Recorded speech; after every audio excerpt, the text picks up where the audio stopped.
Buenas noches, muchas gracias. Radiocaput.com. Estás conectado. Estás en Caput. Aquí comienza Mundo en Clave. Una mirada diferente sobre el escenario internacional. Con Hugo Gulman y Larry Levy. Mundo en Clave. En Radio Caput.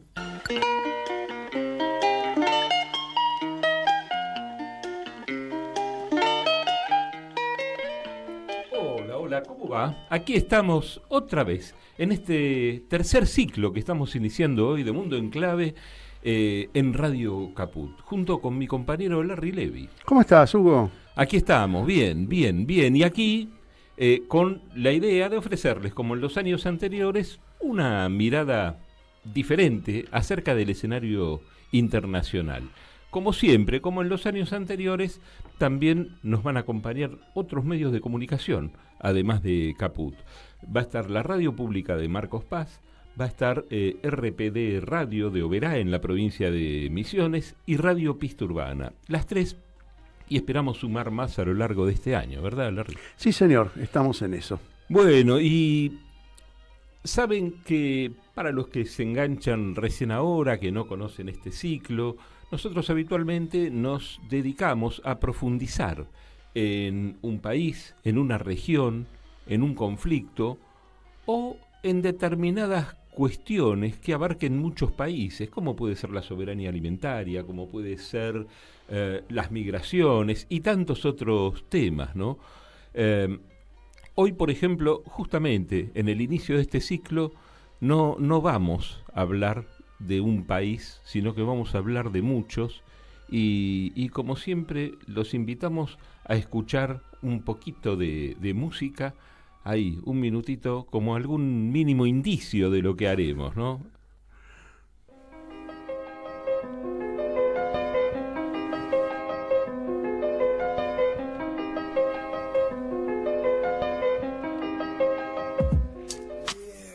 Подвал мой Саши, я не один сегодня тут. Не знаю даже, как проложил сюда маршрут. Судьба кидала. Si es como indicio, ellos mucho no ayudan, ¿no?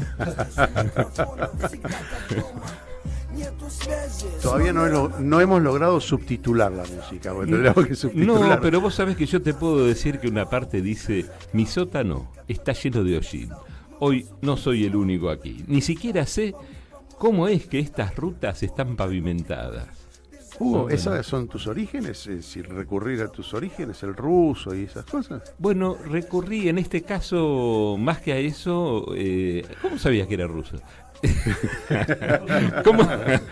Es muy fácil, ¿no? Podría ser ucraniano porque es muy similar, sí, ¿no? Claro, fonéticamente hablando. Pero... pero más que acudir a mis orígenes, muchas veces acudo al traductor de Google, pero en este caso, el lugar de donde extraje esta canción justamente tenía también la traducción y yo borré porque entre paréntesis tenía determinadas ¿cómo es la penetración de Putin, ¿no? ¿Cómo penetra? ¿No? ¿Cómo penetra, ¿no? Tal cual. Pero bueno, una de las partes, dijimos que no íbamos a hablar de un país, pero aquí estamos nombrando Rusia, así que mejor nos sacamos todas las dudas de encima y vamos con Larry Levy, que ese hábito no cambió, el de traer su editorial cada semana aquí a Mundo en Clave.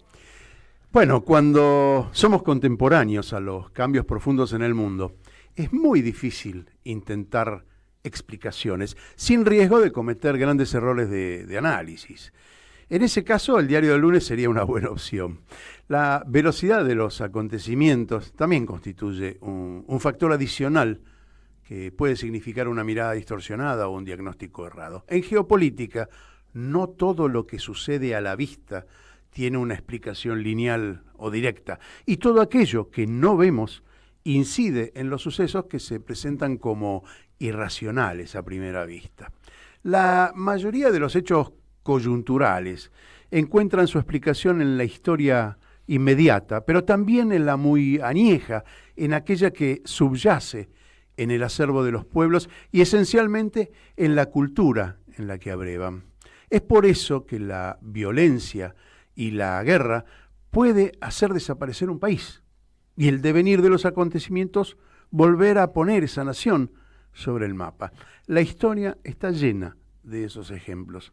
Está claro que hoy somos protagonistas de lo que los medios llaman una bisagra del desarrollo del mundo. Pero también sucede que la rápida sucesión de los hechos, la velocidad de las comunicaciones y la profunda crisis de las matrices de producción del sistema genera una gran incertidumbre de la que se apropian los que manejan el poder, que hoy más que nunca se perciben como gobiernos supranacionales. En esta apertura de una nueva temporada de Mundo en Clave, intentaremos comprender cuáles son y dónde se producen los cambios más importantes de la geopolítica. Por eso, invitamos a alguien que seguramente nos va a guiar como un lazarillo en la propuesta de saber un poco más. Только так, мой друг, кто-то выбрал бабки, а кто-то создал философский круг. И не стоит тут винить самого себя. Bien, y aquí estamos con esta presentación de Larry, con esta introducción. El invitado que ven, los que están conectados a través de YouTube, pueden ver que somos mucho más que dos. Aquí está Guillermo Cabiasca, que es doctor en Historia de la Universidad de Buenos Aires, docente, investigador, y también de la Universidad de Defensa Nacional, autor de varios libros de historia sobre el movimiento obrero, sobre historia militar y geopolítica, experto en defensa. Bueno, imposible no hablar de la reconfiguración del poder mundial si no hablamos de la defensa, ¿no? Cuando una de las declaraciones, bueno, para empezar ahí sí, despacito, suavecito, ¿no? De alguna manera esto, ¿no? Para pensar en las declaraciones que hizo el ministro de Comunicación de China, cuando le dijo a Estados Unidos que estaba dispuesto a pelear en el terreno que quisieran al mejor estilo escuela secundaria, te espero a la salida donde vos digas. Sí. ¿No? Guillermo, gracias por venir. No, gracias a ustedes por invitarme. Quiero aclarar una cosa porque esto queda grabado. Yo ya no estoy en la Universidad de la Defensa Nacional, yo daba seminarios ahí y ya no estoy. Y recién me comentó que da clases en la Universidad de La Plata también. Sí, en La Plata y alguna maestría en Rosario. Eso. Bien, es poco común que los chinos, que siempre son tan cuidadosos, respondan en esos términos, ¿no? El tema es que, como ustedes mencionaron en el editorial, nosotros nos encontramos en este momento en la transición de una forma, una configuración mundial a otra.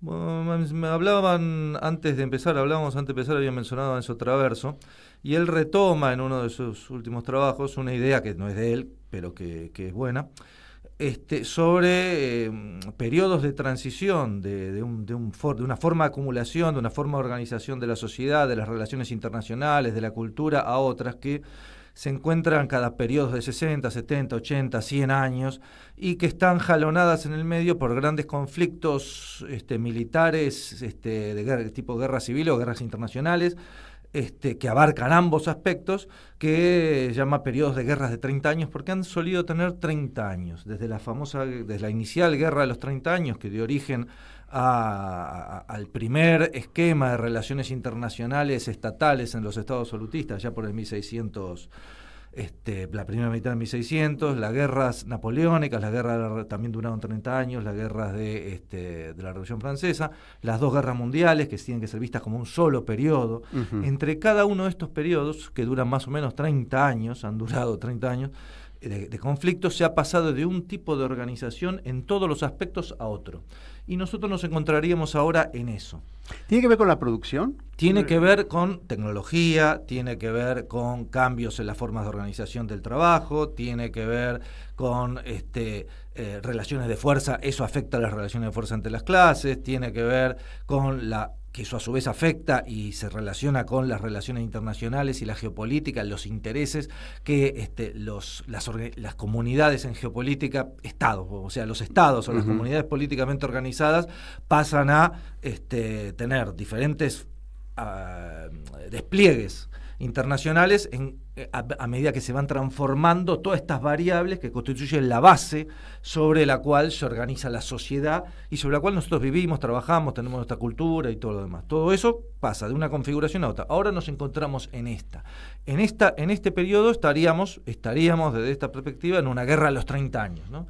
Que no se ve como una sola guerra mundial, aunque algunos la llaman guerra mundial diluida y fraccionada, ¿no? Pero bueno. Esta etapa empezó en el 91 con la caída del 90-91 con la caída de la Unión Soviética, la disolución de la Unión Soviética. Más bien ahí se consolidaría otra etapa, ¿no? Esta etapa empieza en torno al 2000. Ah, perfecto. Claro, esta etapa empezaría en torno al 2000, cuando el modo de acumulación de capital, y esto que vos mencionabas también al principio, creo que en el editorial, en el cual la acumulación financiera, la idea de un gobierno mundial, de esto que menciona ellos, orden basado en reglas, entra en crisis. ¿No? Entra en crisis tanto a partir de la crisis de 2008, ¿no? Y demás, entra en crisis tanto en lo económico como en las relaciones internacionales, al no darse lo que daban por supuesto, inclusive daban por supuesto los alemanes más que otros sin ninguna prevención, por eso están en la situación que están hoy, de que todos los países, inclusive China y Rusia, iban a ser parte subordinada de este orden internacional, tal como le dice Brzezinski en sus tesis, que sería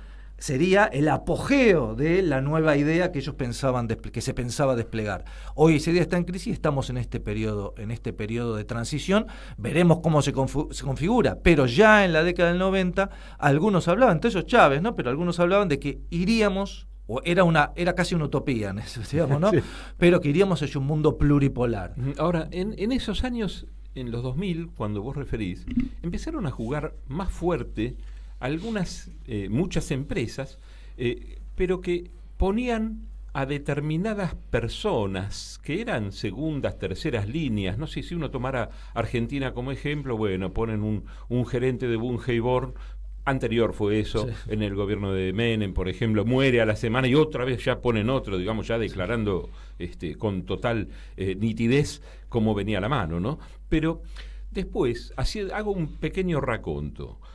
Con el tiempo empezaron a jugar más fuerte las empresas, inclusive en determinado momento poniendo a varios de sus CEOs, pero hasta los podría poner, por más que aquí es un recontra multimillonario, Macri, al lado de otros no es tan millonario, no tiene tanta fortuna, pero tipos como él jugando en política, ¿no? Y en otros países también, ¿no? Porque podemos tener ejemplos de unos cuantos países más. Ahora ya son los CEOs, los dueños del mundo, los que está Elon Musk. Además, ni que hablar que esos multimillonarios, pero tremendos millonarios, sí. Claro, sí. ellos ya están además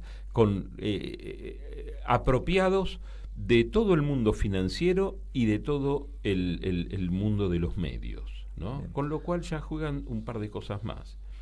Esto es casi una pregunta, pero sí, casi te la completaría con una más, porque me parece, o capaz que la dejamos para después, que tiene que ver, más allá de la defensa, cómo juegan las criptomonedas, porque es un jugador nuevo, relativamente nuevo, ¿no? En este caso, de dominio de los poderosos. Bien, lo primero, la diferencia principal, no olvidemos que, por ejemplo, para poner el ejemplo de Argentina, que de hecho Lenin la pone como ejemplo, ¿no? en su folleto del imperialismo, fase superior del capitalismo, el capital financiero, como lo llamaba él, o los grandes monopolios, tienen cierto poder sobre los estados, y cuando se despliegan internamente con más fuerza que el poder político local, tienen la capacidad de controlarlo. Esa es la naturaleza de la dependencia, ¿no? Sería, en términos, lo que cambiaría en la actualidad tiene que ver justamente con una cierta transición del modo de acumulación, ¿no? de la nueva etapa del capitalismo. ¿Cuál es una de las que parecieran ser las principales características? Es que a partir de este milenio principalmente, pero ya venía de antes, ¿no? Pero a partir de este milenio, las redes también viene de antes, ¿no? Porque eso después lo voy a aclarar, ¿no? Pero el capital está mucho más transnacionalizado, ¿no? Las redes de suministro están mucho más transnacionalizadas. El capital empieza a cobrar una dimensión, el capital financiero en este caso, no en el sentido de Lenin, ¿no? Sino el capital de inversiones, el capital bancario ficticio, el capital de bonos, ¿no? Esa acumulación de capital que el otro día se hablaba que Elon Musk, que hoy está jugando para el Estado norteamericano, ¿no? Pero que Elon Musk, con la caída de Tesla, porque hubo una serie de movidas internacionales, digamos, había perdido no sé cuántos miles de millones. En realidad eso es ficticio, digamos, ¿no? No estamos hablando que hoy las fábricas de Elon Musk se derrumbaron, bienes materiales no están más, digamos. No, esos son cotizaciones, valores financieros que pueden, como los valores de la deuda, que a veces suben, bajan, que cotizan en bolsa. Todo ese mundo se crea a partir de los 2000, justamente, y tiene un periodo previo, ¿no? Pero nosotros en Argentina lo podemos, para bajarlo a lo concreto, lo hemos visto cuando la deuda se empieza a transformar con canje de bonos y los bonos empiezan a cotizar en bolsa, ¿no? Ahí eso expresaría en el tema que nosotros vemos siempre tan cercano, el tema deuda, esa transición de un mundo a otro. Ya la deuda no es simplemente un consorcio de bancos o un Estado que te presta o el Fondo Monetario, sino que hay una serie de bonos que cotizan en determinadas entidades financieras, determinados grupos, los fondos de esto, los fondos de lo otro, que manejan capitales que tienen un valor que en un momento puede ser miles de millones, en otro momento puede ser nada, ¿no? En realidad, en términos materiales concretos, no valen nada, digamos, ¿no? Y justamente eso es una de las razones de las crisis que empieza a haber a partir de los 2000, 2008 y demás. ¿Por qué? Porque ese capital no tiene un respaldo real, ¿no? No tiene un respaldo en la producción ni en las reservas de oro, para hablar en términos keynesianos o en términos de de la economía más mercantil tradicional, digamos, ¿no? Eso se asocia también con una revolución tecnológica importante en la cual, que mencionó la revolución de las comunicaciones, toda la emergencia de este universo digital, que afecta a todos los planos, afecta a lo material y afecta a lo financiero, afecta a todo, afecta a lo comercial, afecta cómo se hace el comercio internacional, que hace poco en el encuentro de Kazán, una de los BRICS, ¿no? Una de las principales discusiones que hubo, yo no sé si se tuvo suficientemente en cuenta, fuera de los que lo discutieron ahí, o si habrá una transición, era sobre el SWIFT, ¿no? Sí. Bueno, todo eso tenía que ver con que vos no podés comerciar si no manejás esa herramienta que es una Aclaremos herramienta qué es lo que es el SWIFT, que es, digamos, las normas de intercambio entre países que tienen como patrón el dólar, ¿sí? Y ya hay países que están tratando de sustituir al dólar como moneda de cambio, y eso genera también una falta de seguridad del dólar, porque en el fondo lo que está ocurriendo es que el dólar se puede llegar a desplomar de un día para otro. Para eso necesitan controlar una herramienta digital a la cual los bancos se tienen que adherir, ¿no?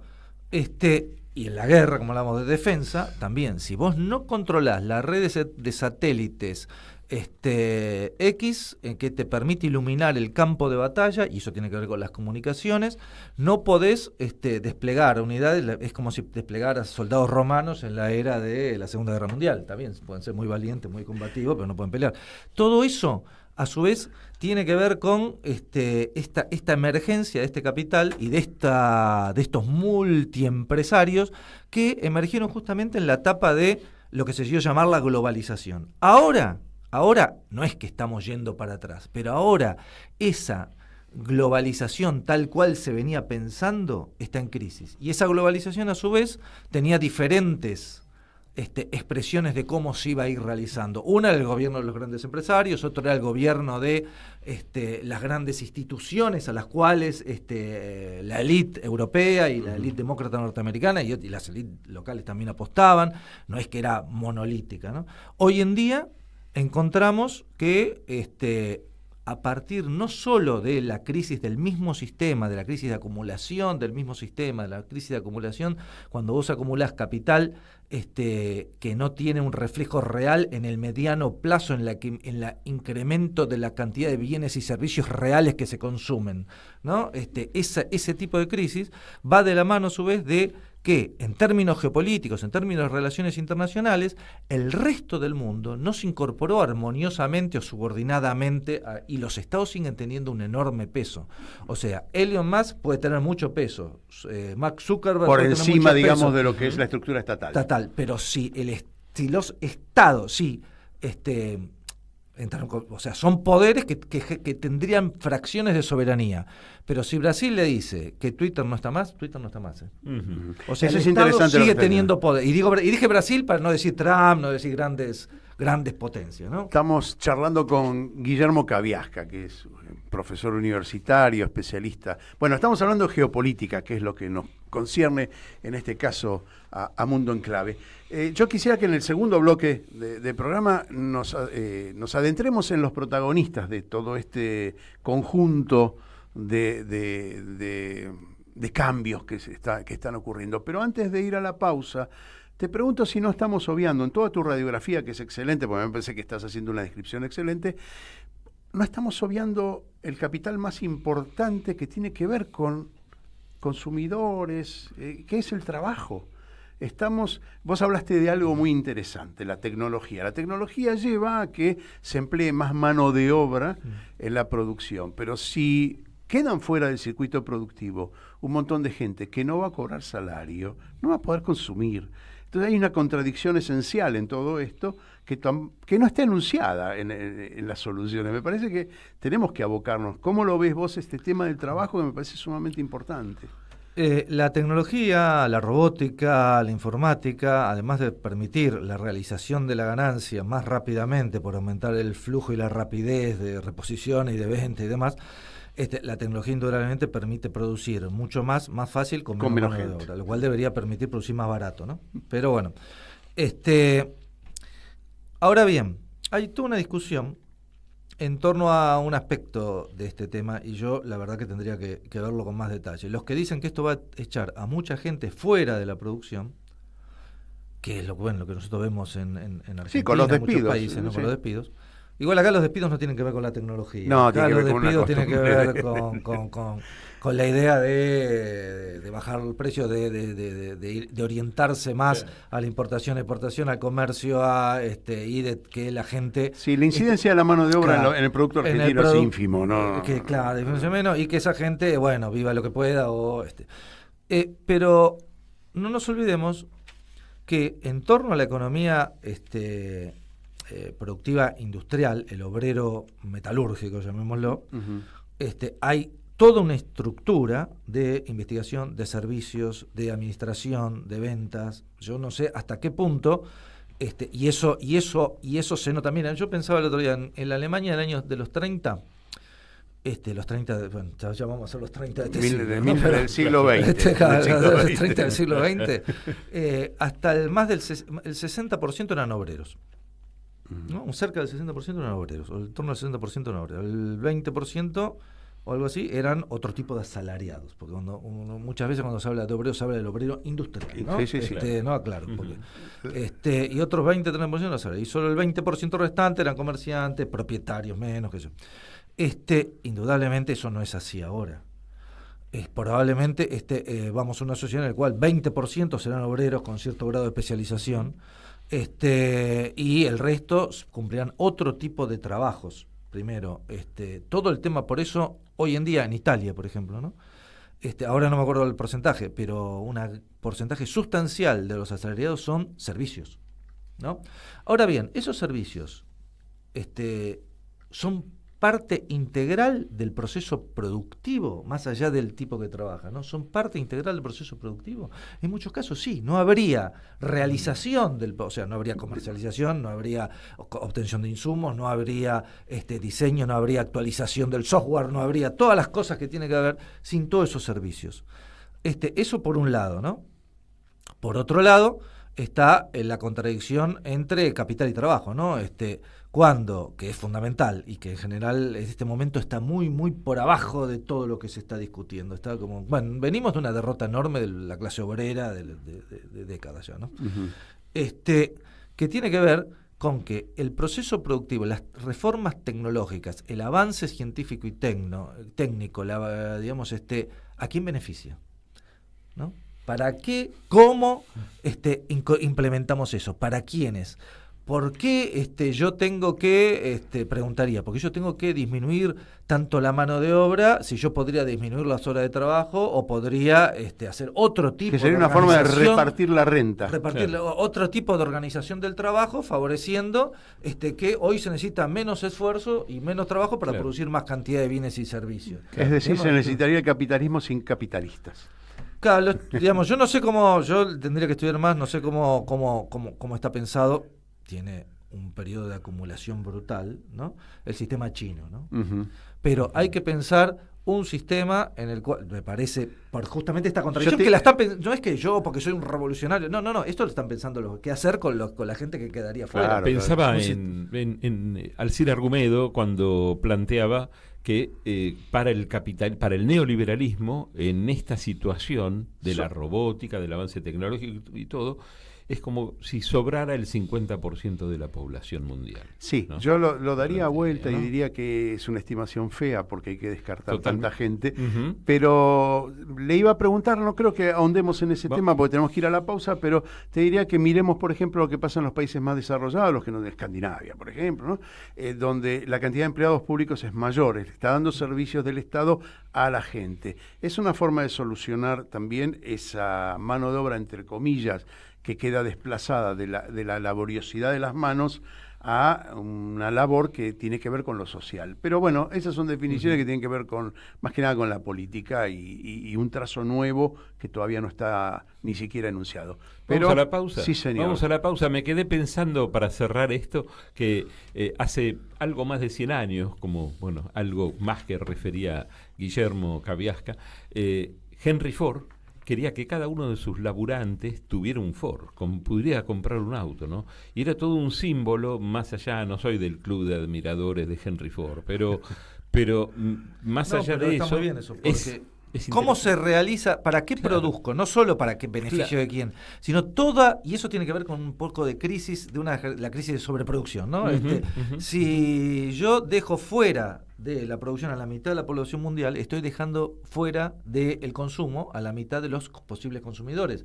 O sea, si yo aumento enormemente la capacidad productiva y no tengo en quién la consuma... Es una contradicción del capitalismo, ¿no? Y eso es una crisis. Eso es parte de la crisis. Nos queda un rato largo más de programa, así que quédense que ya enseguida seguimos con más Mundo en Clave. Enseguida volvemos con más Mundo en Clave. Siempre en Caput. Mandanos un WhatsApp. Mandanos zaraza y noticias. 11 65 16 44 46. ¿Cómo puedo hacer para escuchar Radio Caput en el celular? Primero lo importante. Prenda el teléfono. Así puedo acercar a saludarlos y... Abra el Play Store de Google, tipee en el cuadro de búsqueda Radio Caput, Caput con C. No desesperes, es la única que hay. Toque el botón instalar y espere unos instantes. La aplicación de Radio Caput ha sido instalada exitosamente. Busque el icono de su celular. Los quiero mucho, los aprecio, los admiro mucho, lo que hacen, los felicito. Y podrá escuchar la única e irreemplazable programación de Radio Caput. Sería un placer para mí, realmente. Radio Caput. Manda un mensaje de WhatsApp al 11 3205 8813. Infosiberia. Las noticias en tu celular. Manda un mensaje de WhatsApp y recibilo gratis todas las mañanas. Infosiberia. Las noticias en tu celular. En Caput. Nada más y nada menos que Víctor Heredia. Pasan cosas.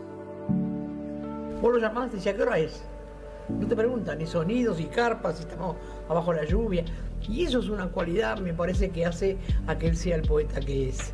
Porque tiene ese corazón de ir al lugar donde se lo necesita. Porque para la gente no se olvida nunca más que él fue. A mí la música me parece que las canciones son para decir algo, Te canta para afuera, para que el otro se entere de lo que vos pensás y lo que vos sentís. Y es para eso, las canciones son para eso. Cuando hice Todavía Cantamos, La hice en referencia concretamente a la lucha de madres, a lo que pasó en mi casa. Y escribí eso para mí. De pronto fue una canción de todos, de todos, de todos. Radio Caput. El poeta es eterno. Esas cosas. Seguimos con otra vuelta al mundo en clave.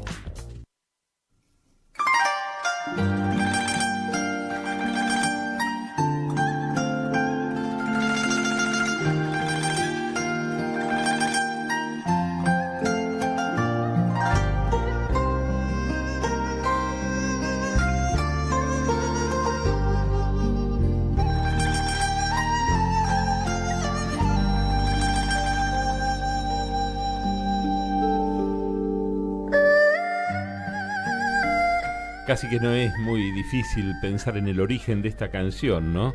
Y parece casi como si te dijera, se llama Canción del Viento del Sur, ¿no? Casi simbólico, parece extraído del I Ching, porque en una parte de la canción dice, aquí está la música solamente, ¿no? Pero dice, la fragancia del viento del sur puede aplacar la ira de mi pueblo. Y la llegada a tiempo del viento del sur puede aumentar las ganancias de mi pueblo. Si no fuera por Google Translator, yo pensaría que eras políglota.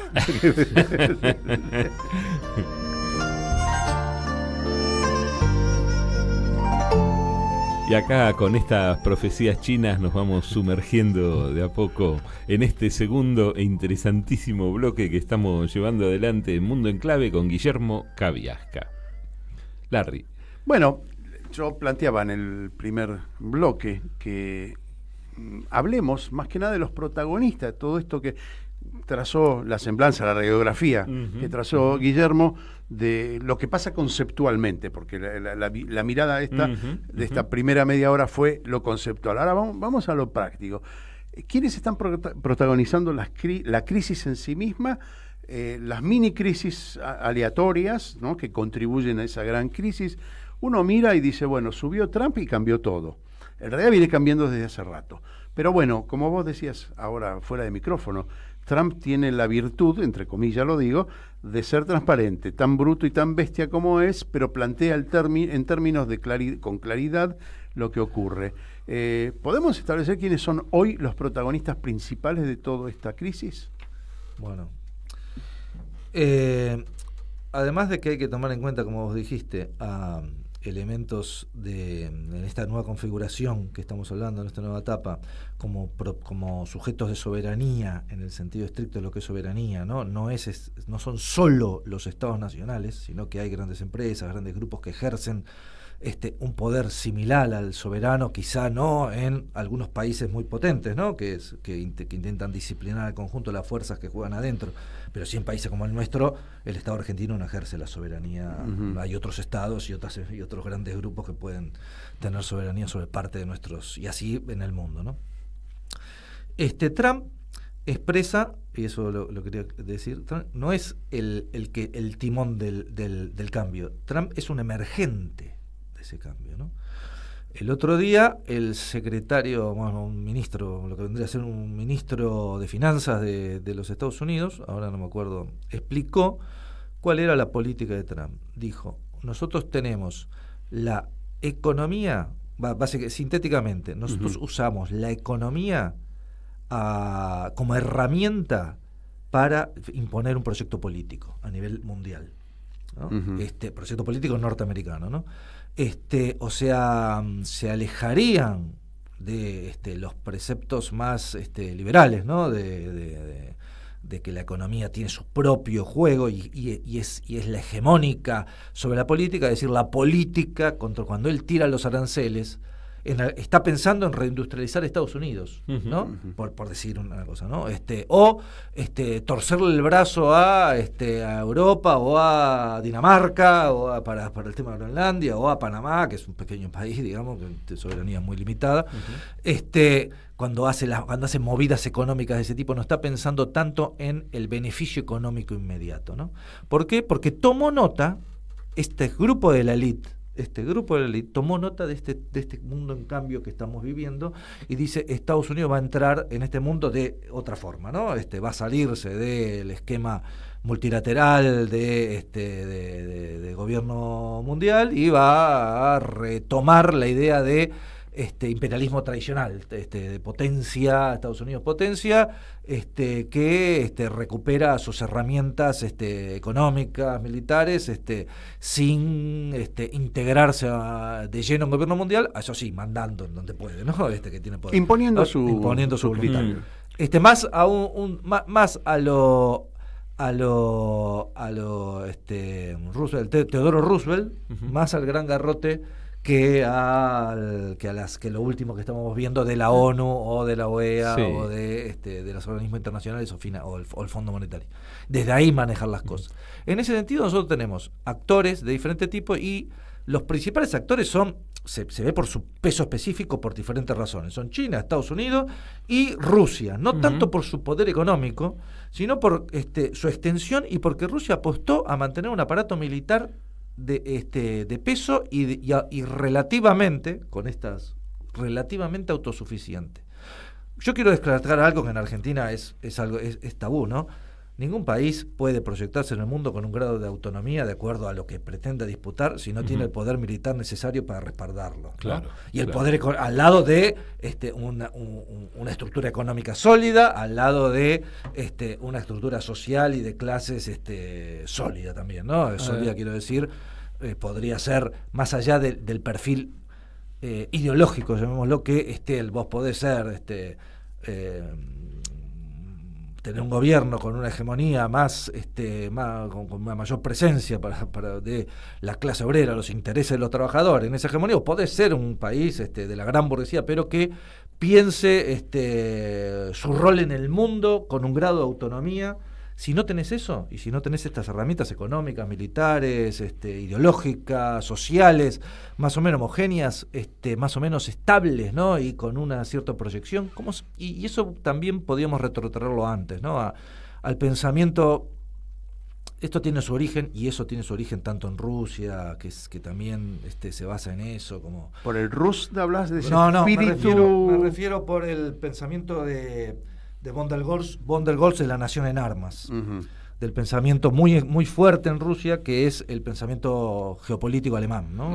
Ellos son Haushofer y von der Goltz. Lo de Haushofer es directo si lees a Dugin, por ejemplo, muchas de las declaraciones. Pensaba, Guillermo, así como está ese poderío que tiene Estados Unidos y sostenido, como vos decís, o como pensás que tiene que ser indefectiblemente con este poder militar, los otros países juegan, y algunos, no sé, Argentina con su misión, lo que diga el jefe lo va a hacer con este gobierno, no está muy en discusión, ya vemos hacia dónde quieren ir, pero un país como Panamá, por ejemplo, que es un país muy pequeño, ¿puede aceptar pacíficamente teniendo también otro jugador que está aprovechando ese canal, donde además es uno de los principales sostenes económicos que tiene Panamá, ese canal, ¿no? Y tiene China, que está dejándole mucha guita todos los años transitando por ese canal. O pensaba en México, en Canadá. Canadá, el comercio se animó a decir: retiramos todos los productos yanquis de nuestras góndolas. México se animó a subirle la apuesta a Estados Unidos. Digamos, hay recursos. Obviamente en una guerra mano a mano con Canadá, con México, con Panamá, los pasa a todos por arriba. Pero también está la guerra económica, donde sienten que por ahí tienen un hermano mayor que los puede respaldar, ¿no? No sé si esto juega de esta manera. Yo creo si que México, más allá de la expectativa que generan todos, yo creo que México y Canadá también, desde el ALCA, no, ¿cómo se llamaba? El NAFTA, ¿no? El NAFTA no son países soberanos, no tienen la autonomía para nada. Y son economías complementarias, por lo tanto tampoco no pueden. Y lo iba a decir por eso, porque son complementarias, pero una complementariedad tan desigual, que si Estados Unidos, si por ejemplo se cerraran las fronteras Canadá se derrumba, Claro. Tiene Y más México del 70%. con la México producción también. de autos también. Más del 70% de todo lo que hace Canadá, y México más. Ahora pregunto, y en cambio solo para Estados Unidos representa el 5%. Está bien, pero la pregunta es si México y Canadá pueden, por ejemplo, asociarse a los BRICS. Digo una cosa que hoy parece lejana, pero se presenta como un polo de poder interesante, donde yo puedo sustituir esa, es decir, va a llevar un tiempo de reacomodamiento, pero que se puede sustituir. La exportación de autos de México se puede exportar al sudeste asiático, no sé, como alternativa. Poder son países políticamente soberanos, mucho más que Panamá. Sí, sí. ¿No? Panamá, sí. porque nosotros parece que no nosotros los que estamos acá, pero uno habla de Panamá y se olvida que Panamá perdió una guerra, fue invadido, y fue invadido justamente, más allá de todas las excusas o todo lo que pueden, si Noriega esto, Noriega lo otro, fue invadido porque en ese momento se estaba produciendo la transición de la soberanía del Canal de Panamá a Panamá. Y lo que Estados Unidos no podía permitirse es que el Canal de Panamá quedara de soberanía panameña sin un montón de condicionamientos que le garantizara en forma absoluta el control de ese canal. Claro, ¿Por qué? Porque el canal se creó, primero, por varias cuestiones. Una, por una cuestión geopolítica mundial, pero Estados Unidos particularmente, bajo uno de sus principales teóricos, que además es transparente también en muchas de las cosas que dice Trump, que es el almirante Mahan, señaló que Estados Unidos debía vincular sus dos costas, para eso tenía que tener un canal en Panamá, ¿no? Y debía ser de Estados Unidos. Señaló muchas más cosas. El Caribe era su mar y nadie se podía meter. Después, más al sur había otras cosas, y eso también se repite en Mackinder, en otros teóricos del poder norteamericano. De la geopolítica, ¿no? Sí.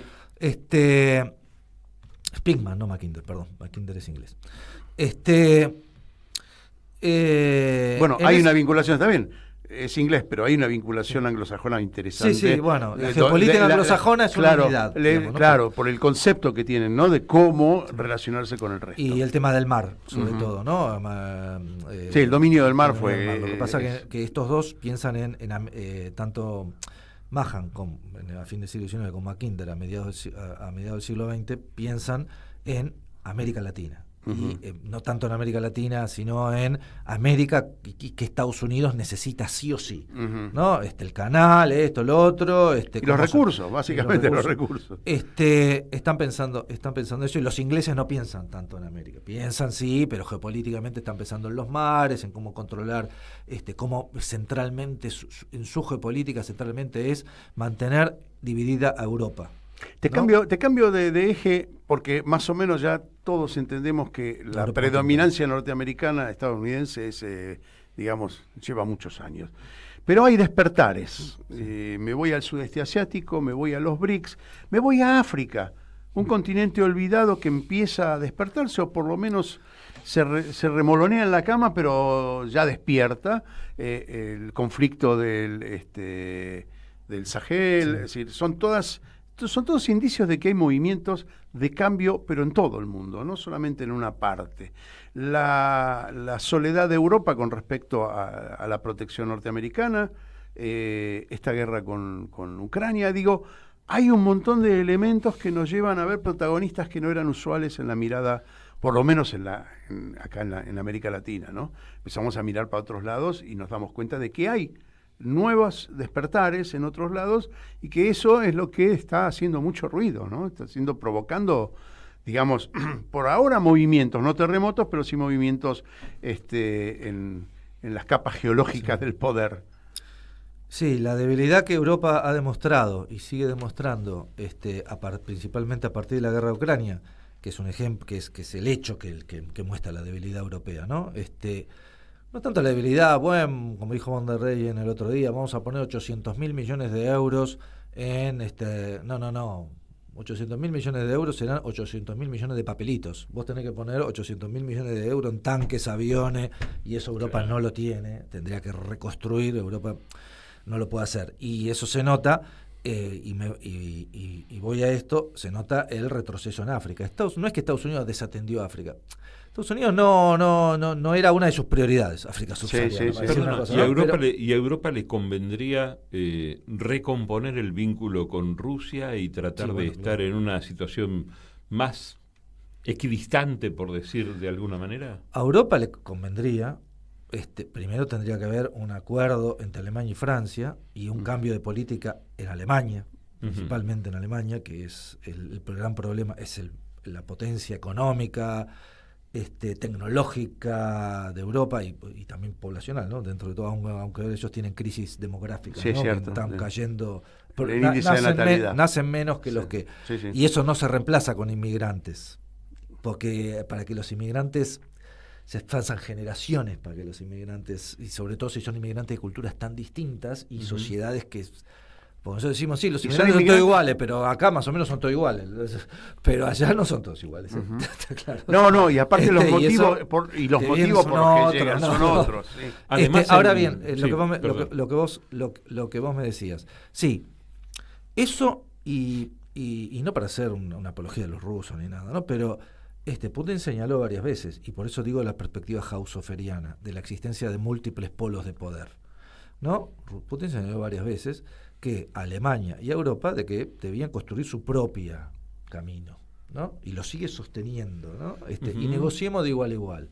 ¿Por qué? Porque en esta perspectiva existen grandes potencias, 3, 4, 5 grandes potencias, que son las que tienen la hegemonía en determinadas regiones del mundo, ¿no?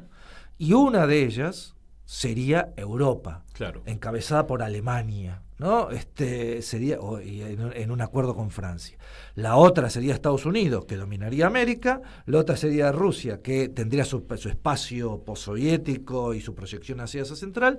Y la otra en esta época sería China hacia el Pacífico. Como en la época Haushofer eran Japón, Alemania, Rusia y Estados Unidos. Déjame que haga un puntito ahí o 3 puntos suspensivos. El sudeste asiático hoy, en población, supera a China y los proyectos India, ¿no? Y déjeme que vuelva un segundito a Europa, por lo menos para tenerlo para después, si querés responder a Larry primero, pero pensaba, ¿cambia mucho en Europa ese vínculo con Rusia según la cercanía? Una cosa son los países limítrofes con Rusia, otra cosa los que están un poquito más alejados, y otra cosa los alejados, digamos. Son dos preguntas. Una, yo quería aclarar algo para que no quede, sino que hay algunas grandes potencias de diferente nivel, pero grandes potencias con diferentes debilidades y fortalezas, ¿no? Por eso incluyo a Rusia entre las grandes potencias, pero económicamente Rusia no tiene la dimensión de China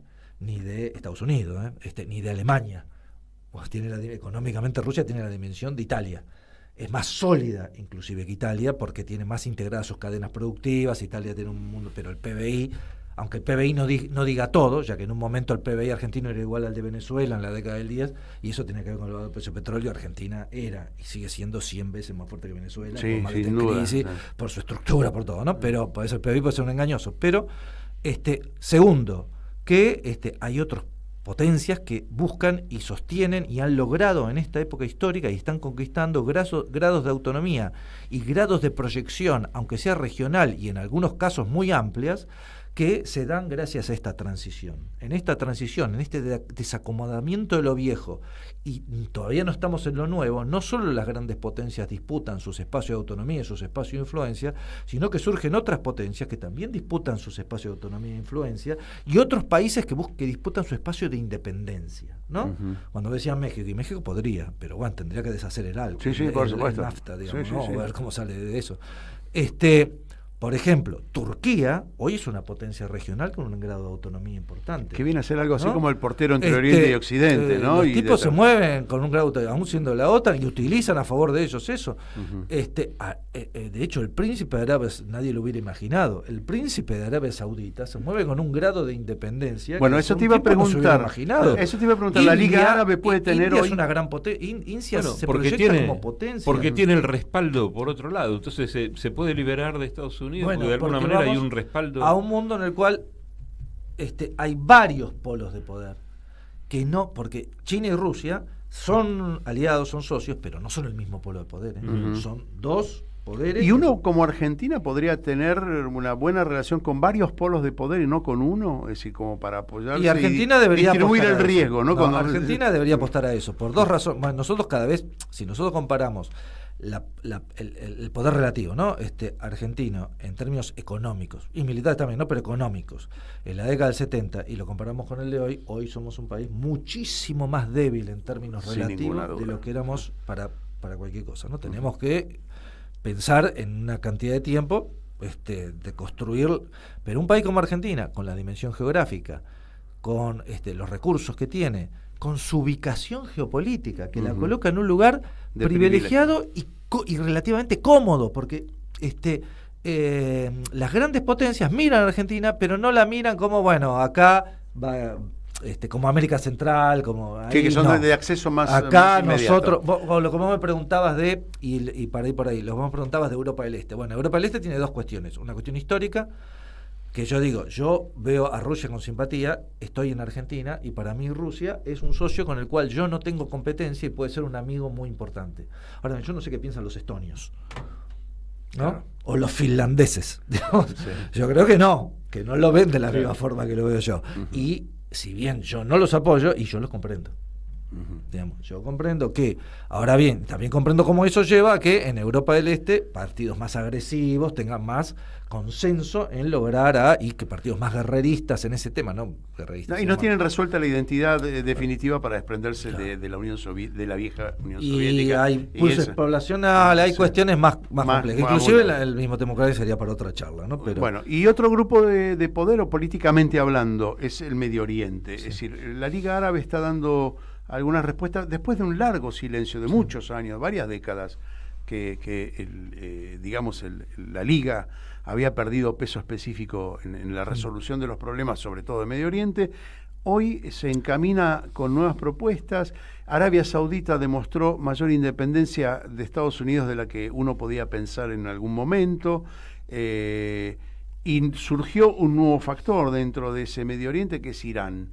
¿Cómo ves esa constelación? Sí, Irán y Turquía. Y Turquía, sí. No me olvido de Turquía, pero yo a Turquía le hago una parte. Claro, porque no es un chiste. Turquía, claro, Turquía está en Siria, está en África, está en el Golfo con Qatar, está respaldando a Somalia, está construyendo una base en Somalia, está desplegando interés en todo el mundo. De hecho, entré en la década cuando estuvo el progresismo en América Latina, venían los iraníes, vino Erdogan también, hizo negocios acá, allá. Turquía fue vanguardia en algunas cuestiones tecnológicas de que hoy son centrales, como producen bienes y servicios en cantidad para terceros. ¿Sí? Bueno, yo no es que voy a hacer tampoco poner a Turquía ahí arriba, ¿no? Pero Irán ya venía desde antes, ya logró un grado de autonomía estratégica muy grande.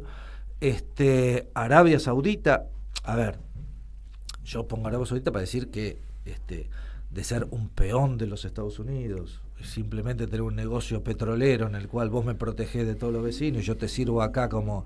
Ahora el príncipe se mueve con mucho más autonomía. Y de hecho era previsible por varias razones. Hay una película, yo siempre miro a veces esa película, una película de Hollywood que trabaja un actor muy famoso, que hizo Crepúsculo al amanecer. Con Salma Hayek, John Connelly, la cual es un agente de la CIA, y aparece que la CIA mata al príncipe heredero saudita porque el príncipe heredero saudita quiere moverse con grados de independencia que la CIA no tolera. Eso le da, pero no olvidemos que el príncipe saudita y Arabia Saudita y los árabes, que en general cuando hablamos de los árabes hablamos de los países del Golfo, en muchos casos, son uno de los de las políticas centrales que Trump piensa para construir lo que para él es la salida en Medio Oriente, que son los acuerdos de Abraham. Y los acuerdos de Abraham no son lo que se contradicen en todo con lo que piensa el eje de la resistencia, son contradictorios con los turcos y para los palestinos es dañino, absolutamente. Nos tenemos que ir yendo. Se nos terminó el programa. No, mira, Larry, nos vamos. Yo sé que este tema que estamos pasando ahora, mucha gente va a resistir. No, me trae recuerdo, qué tal candidato, qué sé yo, pero yo creo que seguir hasta la gloria y luchar y cambiar la historia. Me parece que es interesante irnos con esto. ¿Tenés media palabra más? Media para palabra. decir? Infosiberia, tengo que decir. Bien. Aquellos que quieran recibir todas las mañanas de manera gratuita en su teléfono la información del que día. No lo reciben todavía. Y hay mucha gente que no lo recibe. Lo pueden hacer en Oberá Misiones, lo pueden hacer en Marcos Paz. Acá nomás en Capital. Infosiberia. Mandan un mensaje al 11 2867 9078. Reitero, 11 2867 9078 y lo reciben todas las mañanas con una puntualidad increíble.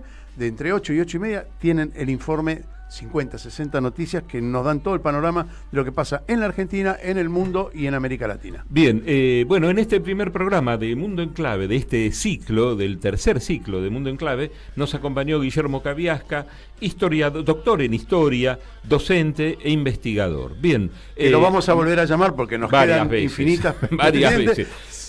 También nos acompañaron, por supuesto, en este caso Lucas Loza en los controles. Gracias, Lucas. Y por supuesto también vamos a repetir este programa en 3 medios de comunicación. La Radio Pública de Marcos Paz, RPD Radio en Oberá, en la provincia de Misiones, y Radio Pista Urbana. Larry, nos reencontramos la semana que viene. A esta misma hora, 11 de la mañana. Gracias por estar. Nos reencontramos. Chao.